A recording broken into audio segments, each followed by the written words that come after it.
I'm Sassy Susan, and in the booth with me is Sequim School Superintendent Nichols and Director Santos. We're going to be talking about the upcoming proposal for the school bond and the levy in February. Welcome back. We were trying to remember, like September, October, when you were here the last time. I can't remember. But welcome back. So what has happened after the last time that you were here? Well, we have had some exciting movement forward. Our school board has recently received information from the Long Range Facilities Planning Group as a recommendation for moving forward with a school construction bond. At the school board's December 2nd meeting, the school board passed 2 resolutions to go on a February 11th special election. One of the ballot measures will be a Replacement Educational Program Levy, and then the second resolution will be a school construction bond. And of course, it has been 28 years since Sequim School District has passed a school construction bond, and we are absolutely coming today to give information so everybody knows what the needs are and what the details of this resolution include. I know when my husband and I moved here 28 years ago, the Gray Wolf School was new. They had just opened the doors, and nothing has been built since then. So, the middle school was built in 1996 and opened in 1998, and that was the last school construction bond that we enjoyed here in Sequim. So, for clarification for all those people, because it took me a while to remember, bonds are for building and levies are for learning, so they're 2 totally different things. Yes. So they've decided on the 2nd of December that they are going to go with an option to, what will that include? So let's talk about the educational program levy. Okay, perfect. That is a replacement levy. Currently, Sequim School District does have a educational program levy in place, and the Sequim School District has been supported in the education program levies since historical past, and we're very grateful to our community for that past support. Moving forward, the educational program levy is designed to provide a little over 17% of our school district budget for educational programming, including staffing that is not funded by the state, programs and opportunities such as club activities, our athletics program, transportation that supports those, and then aspects that people might not expect. The state does not fully fund school counselors, nurses, librarians, critical staffing needs and supports for students that are needed every single day, and having that access, of course, is very important to us. So we continue to come with the replacement levy to make sure those access points continue for students. I know some people relocate here from states that their the schools are completely funded, and that's not the case in Washington. No, it's not. The state of Washington provides about 73% of the funding for Sequim School District. 17% is needed from the educational program levy, and then an additional percentage comes from federal grants. So, because I moved from New York. I was raised in New York, and we had school taxes and we had property taxes. And my parents just paid them. That was the way it worked. I wanted to bring to the attention of all the listeners out there that there is a wonderful article. It was in the Gazette on Wednesday that Matthew Nash wrote, and also, or you can go online, and there are pictures on the online version that are not in the paper version. And that science lab looks just like it did when I was in high school in the 70s. But so the levy renewal it's already in place, and you're just asking for people to... It is a replacement levy. Okay. Just to know, in Washington State, there are caps on what a school district can ask from the community for the educational program levy. So our ask is within the cap, and it does focus on a fixed amount per year. There is escalation built in each of the years to address inflation, as we all know. And we do look forward to people looking at the information so that they know what the replacement is. So that is the levy renewal. Director Santos, would you like to talk about the bond proposal? Sure. Is that something that... Yes, of course. So what the board was presented by the Long Range Facilities Planning Group, and what they have pushed forward is a resolution. The 4 types of real property. There's the replacement Howlin' Holler, the replacement of buildings A, B, C, D, and E at the high school, including the portables. And it's important to note that the portables at Holler also go away. And what we're calling the Stadium Improvement Project, which is an improvement to our athletic facilities around the stadium, and including the ball fields and so on. And then finally, the replacement of the transportation facility. Included, and other features included within this proposal are a bus loop that runs from essentially Fur all the way to the middle school, all the way to the backside of the middle school, headed east, a complete bus loop that actually intersects with a particular road in the backside of the high school. And what it does is it allows safe ingress and egress of the students to and from the buses.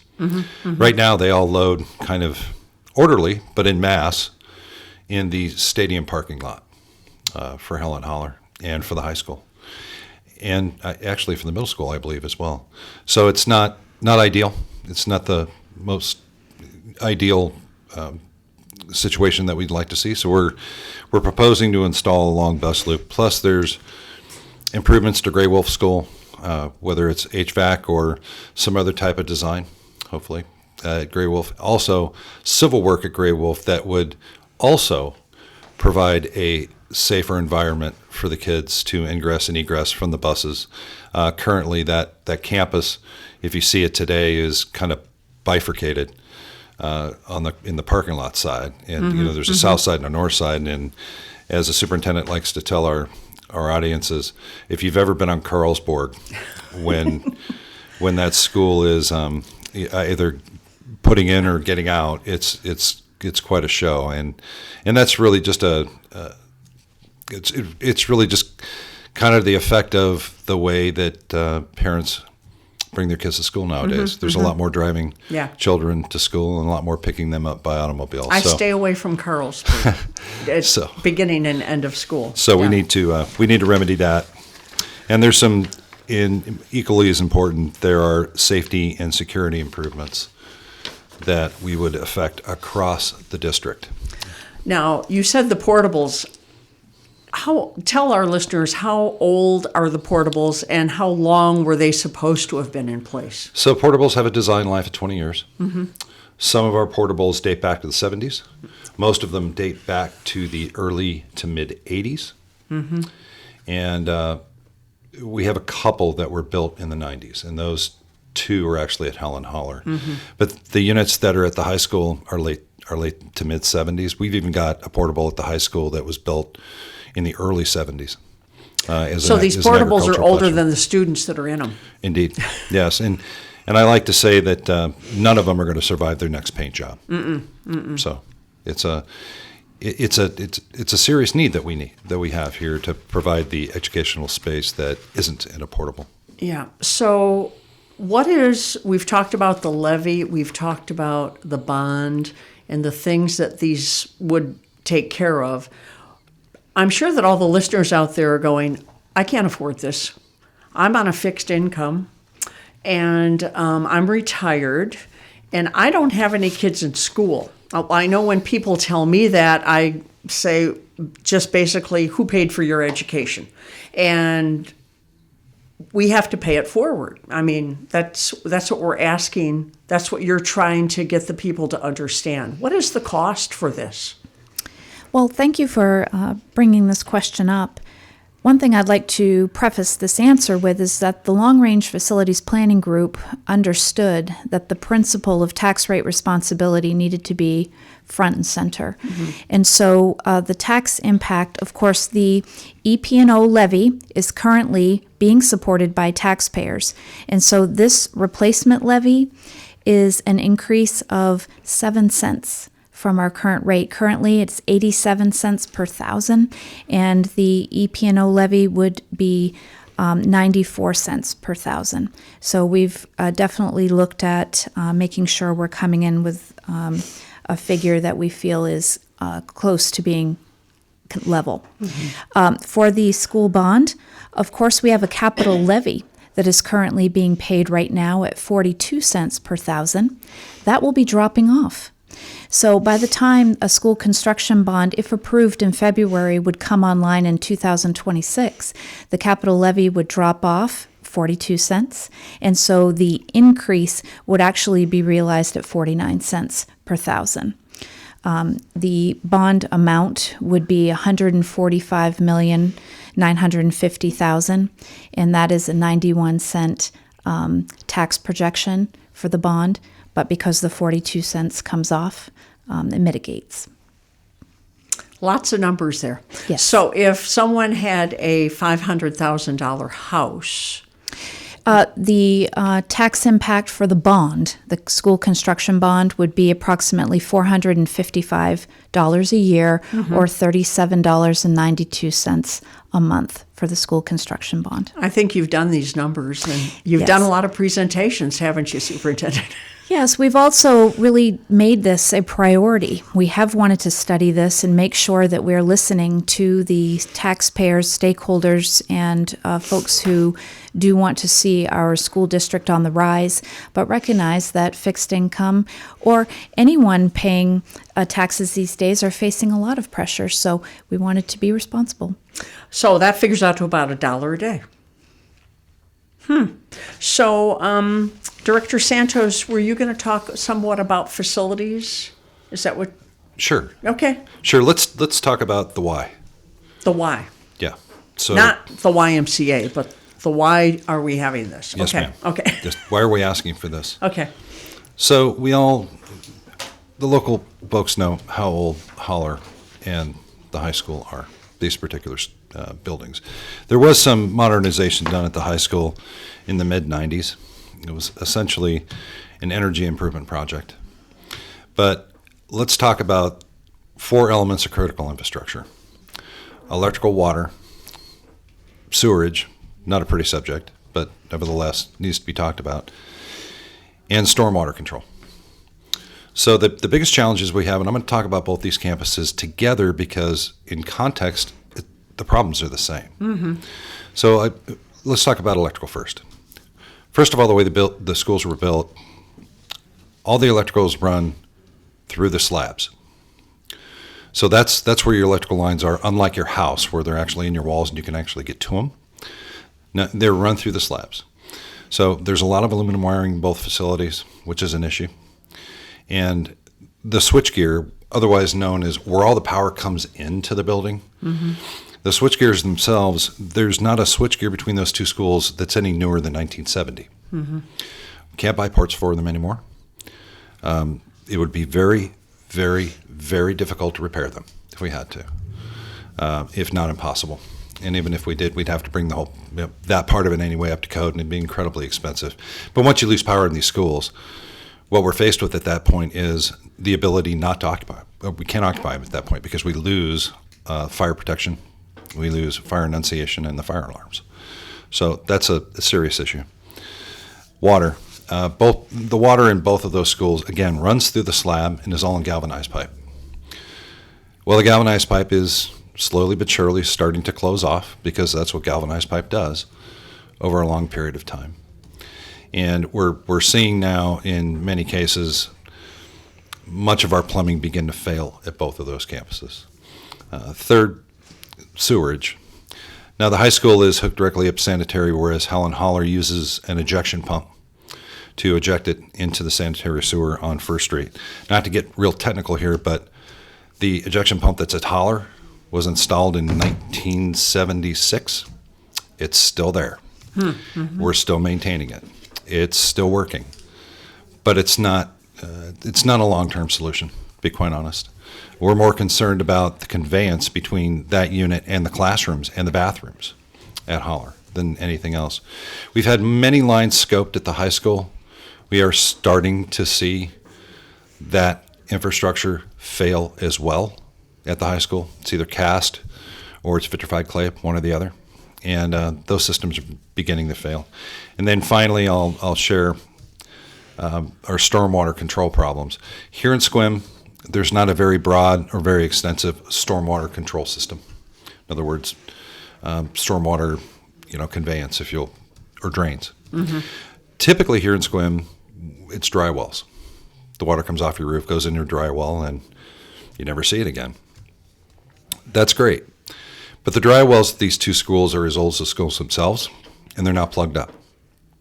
So we can't get the water out of the gutters, down the downspouts, into the dry wells. The water, it's going into the courtyards of the campuses themselves. The problem that causes is that the water infiltrates under the foundations at those properties, and it's starting to cause foundational problems on those campuses. Why most people ask, why don't you just dig the dry wells up and replace them or fix them?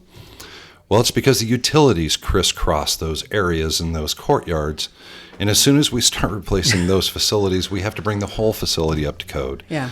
And that is a monumental task. So a lot of complications, a lot of just the methodologies and the manner in which these two facilities were built specifically that preclude us from doing a whole lot from a renovation perspective. There's plus, as we all know, there's issues with what's inside the CMU block at both of the schools. So it's a challenge.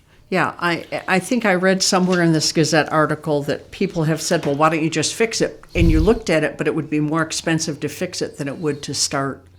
Yes. Yeah, Helen Holler specifically, it's 1.6 times.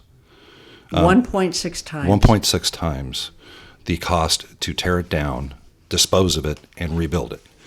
The high school numbers are not far off from that. They're very, very close, and 1.5 something. The last MAC I saw, or last estimate I saw for it. But more importantly, getting to the security aspects of this. Our campuses are called California campuses, these two campuses we're talking about. They've got practically all the entrances to all of the classrooms are outdoors, or there's an outdoor entrance. Well, that poses a significant security challenge for a school or a district to secure those classrooms in a manner whereby they can't be entered from the outside or breached. So monolithic buildings are the way educational construction happens now. So we're looking to replace both Holler and the high school with monolithic construction. Monolithic buildings. I was trying to remember that word the other day. I thought, I know that Director Santos said a word, and I couldn't. Monolithic. Yes, ma'am. Mono, one. It's controlling the access to the facility through an entrance. And part of the security improvements that we're looking to make here is also reinforcing and more or less rebuilding the entrances at Gray Wolf and the middle school. We're blessed that those two buildings, being of a 30-year construction, are monolithic. So I did not mention, by the way, we also need to add a cafeteria on a Gray Wolf because they don't have one. The kids eat in the classroom. I was reading in the article that they read it. Yes, they eat in the classroom. That's right. But back to security, we've got some outdated camera systems. None of the systems at any of our schools are immediate lockdown. We need to remedy that. A Gray Wolf in middle school can be done rather easily. At OPA, it gets a little more challenging, but it's doable because they're mostly portables on that campus. But at Holler and at the high school, it is extremely difficult because you can't take conduit through the walls. And the walls are filled with asbestos-bearing vermiculite. So you can't take the conduit through the walls. So even if you rip the jams out and you try to electrify brand new doors, it's millions and millions and millions and millions of dollars to do that. And then you're still surface mounted, and it's still a potential risk. So, and then you still have an old building. That's correct, and an energy inefficient one at that. Yes, correct. So this bond that you're proposing would be about $37 a month. That's what I'm hearing you say. Yes. And all of these things could be remedied: the electric, the water, the sewer, the storm water. And we could, what is we have a couple of minutes before we go to the senior report at 2:30. What is the impact of not having a good school district on the community?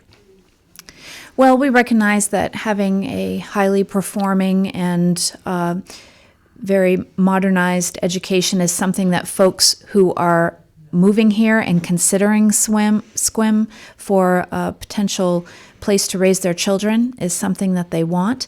We have spoken with many different groups, and they are indicating to us that having an employment-rich environment is very important, and attracting professionals also very important. There are professionals who are moving here considering different school district options, and they want to see that our facilities are improved. They would like to see that our programming is not held back in any way from the facilities that we do have. They also have let realtors know that the athletic facilities are something that they do consider as well, because they want their children to be able to play in very high-level opportunity athletic programs. So we are looking at and considering all of those aspects. We do want to make sure that we are part of the economic rise of the Olympic Peninsula. We have so many groups right now that are absolutely building our peninsula to be highly successful, very attractive for grant opportunities, including OMC, the college, Port Angeles School District just passing their bond, the tribe, P&L Labs. We want to be a part of that as well and make sure that our community is certainly rich for education, and a modern one at that. I know when I was coming in today, I drove past the library under construction, and I went, that library is going to be amazing when it is done. Perfect example. Yeah. Okay, so Director Santos, what was it that you wanted to share with our listeners? So also as part of the option that the Long Range Facility Group presented to the board and the board subsequently approved is the replacement of the transportation facility, otherwise known as the bus terminal or the bus barn or where the buses are.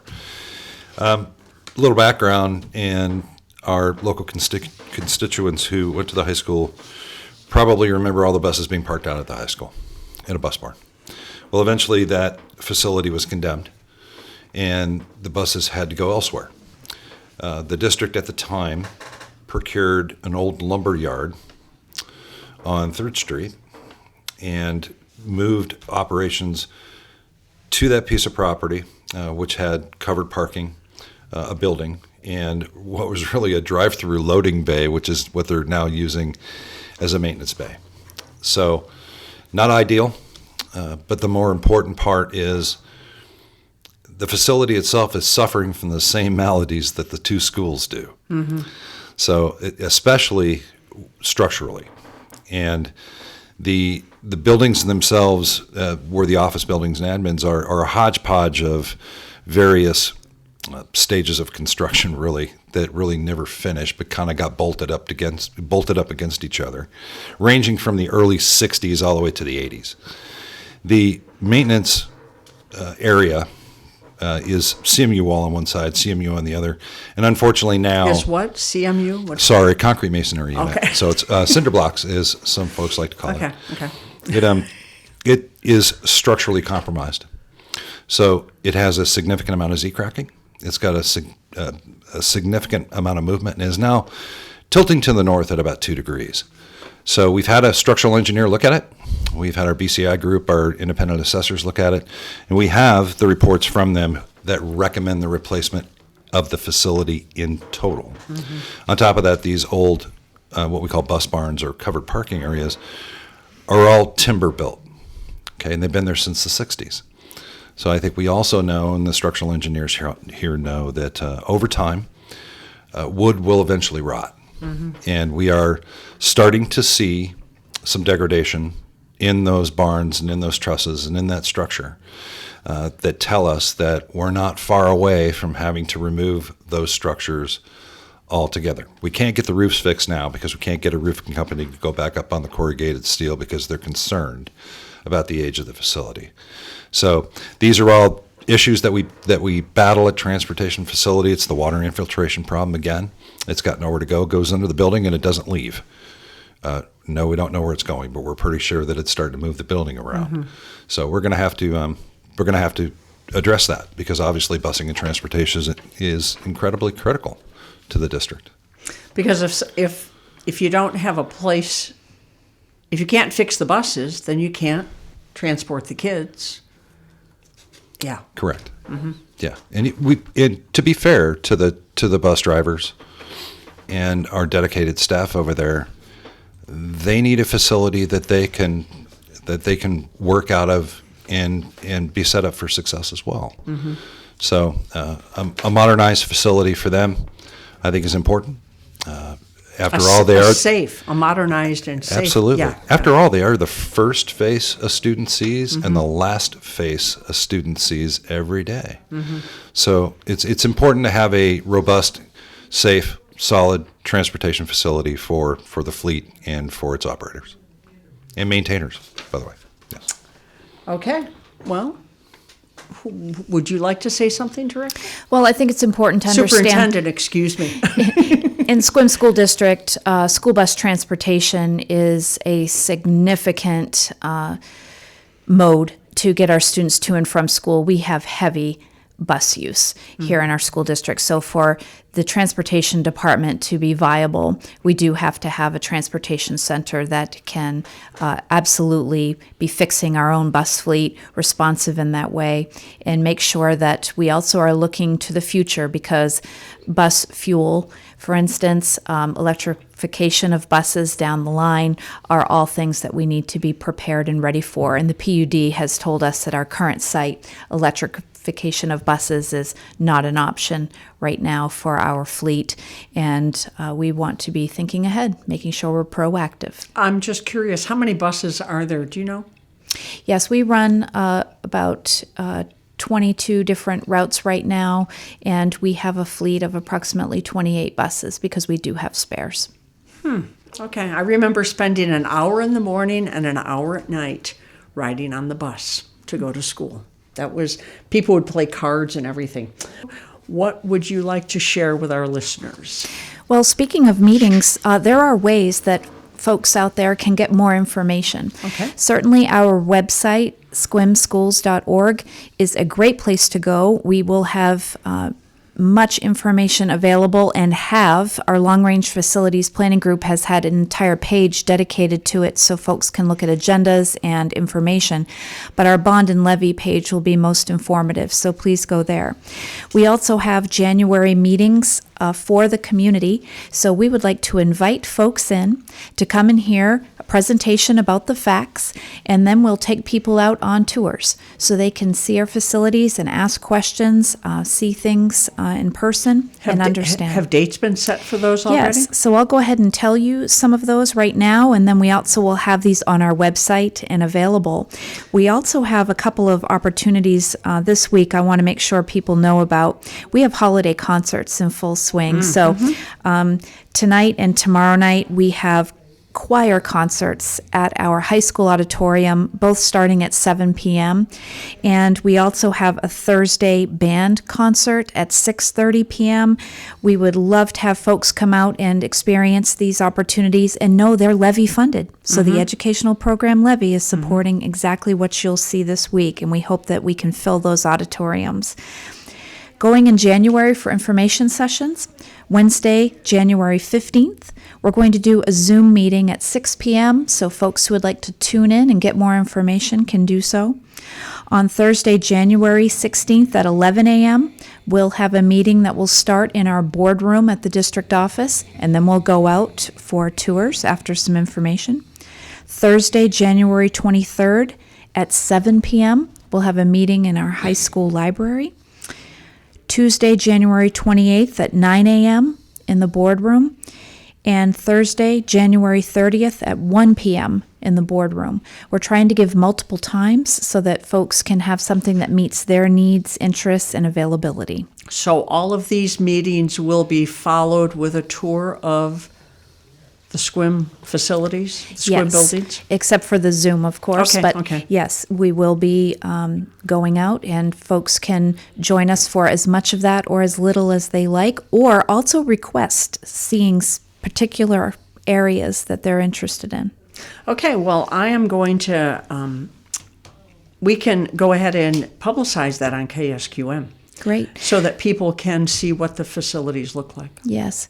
I think in closing, Susan, what we want to see is that we are matching the quality that is happening on the inside of our schools by having the modernization and the facilities infrastructure that's quality for the outside. Our teachers, our staff constantly are given accolades for their amazing work, their relationships with students, and we want to be sure our facilities are proactively being addressed so that we can continue to offer this service to all of our students. Well, you mentioned the last time you were here that the school, unfortunately, is judged by the cover. They don't see the content. They don't see what's inside the book. But we need to make sure that that cover matches the quality that is given to the students. And a shout out to our educators for working with what they do have. You mentioned the science labs looking exactly as they did when you went to school. Well, that literally is true. And we just can't say enough about how the teachers are utilizing curriculum to try to give the opportunities. But it does come down sometimes to physical space and physical opportunities that are within buildings to facilitate the new modern opportunities. Well, thank you very much, Superintendent Nichols and Director Santos, for taking time out of your busy day to come and inform our listeners. And we will get the information from the school district about these times and locations so that if any of you listeners out there would like to see the facilities so that you can be a little bit more informed, to when you receive your ballot for the February 11th election, you can say, okay, I know what the information is and this is how I'm going to vote. So thank you very much. Anything that you would like to say, Director Santos? No, thank you, but thank you very much for having us today. Okay, well, they will be back again. We do have a couple of more interviews set up. Both Superintendent Nichols and Director Santos will be with me on Tuesday, January 28th at 1 p.m. and Monday, February 10th at 1 p.m. So we look forward to seeing you then.